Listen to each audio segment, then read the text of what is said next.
마지막 질문으로 할게요. 잘 믿어지지 않는데 그럼 어떻게 해야 그 복음을 깨달을 수 있고 어떻게 해야 우리가 그 말씀을 알 수 있을까요? 이걸 마지막으로 끝낼게요. 믿음은요, 두 가지의 요소가 만났을 때 일어나요. 첫 번째는 뭐냐? 복음에 대한 올바른 지식. 근거 구절은 어디냐? 에베소서 1장 13절. 너희가 성령의 말씀, 곧 너희를 구원하는 진리의 말씀을 듣고서 성령의 나래는 받았으니. 얘들아, 니네가 성령님의 자녀가 될 수 있었던 이유는 뭐냐면은 너희를 구원하는 그 복음의 말씀을 들었기 때문이야. 이게 반드시 선양되어야 돼요. 복음에 대한 올바른 지식이. 기독교는요, 그냥 산에서 막 기도하다가 나 영감 받았어. 우리 그런 종교 아니에요. 한 번도 그런 종교였던 적이 없어요, 우리는. 뭐 하나님은 잘 모르는데 열심히 봉사하면 되겠지. 뭐 하다 보면 되겠지. 기독교는 역사적으로 한 번도 그랬던 적이 없어요.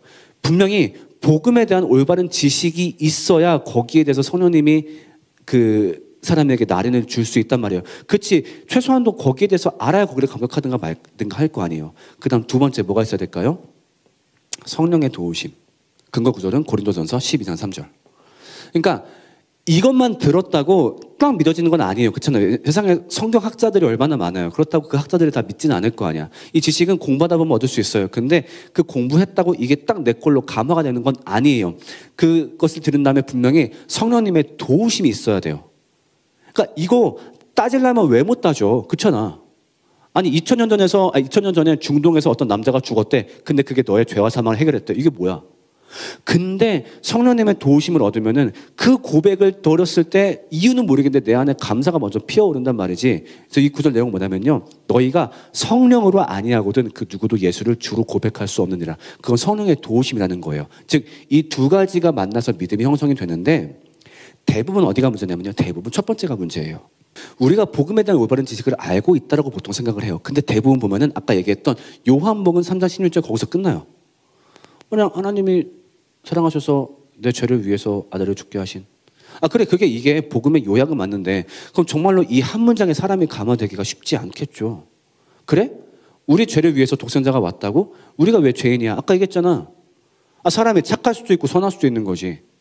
그러면은 그 죄를 위해서만 죽었다고 한다면 이 선은 남아있는데 뭐하러 이것 때문에 죽어? 우리한테 정말로 그 십자가 구원이 필요했어? 없었으면 큰일 나? 그거 없이 잘 사는 사람 얼마나 많은데, 100년 해로하는 사람도 얼마나 많은데 정말로 그게 우리한테 필요해?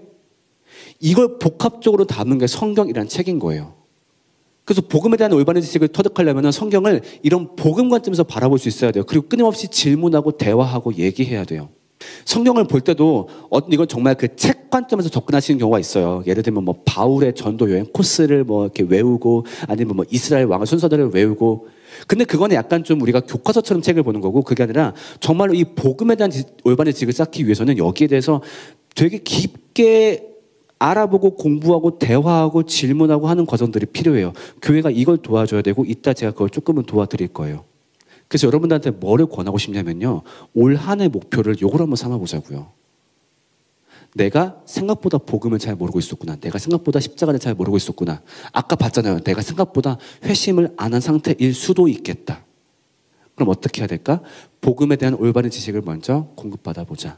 누구를 통해서? 교회의 교역자들을 통해서. 저분들은 그걸 언제든지 도와줄 수 있는 준비가 된 분들이고, 여러분들이 도와달라고 하면 언제든지 도와주실 수 있을 거예요. 그래서 이따가 좀 거기에 대한 스타트가 될 수 있는 말씀을 같이 나눠보고자 합니다.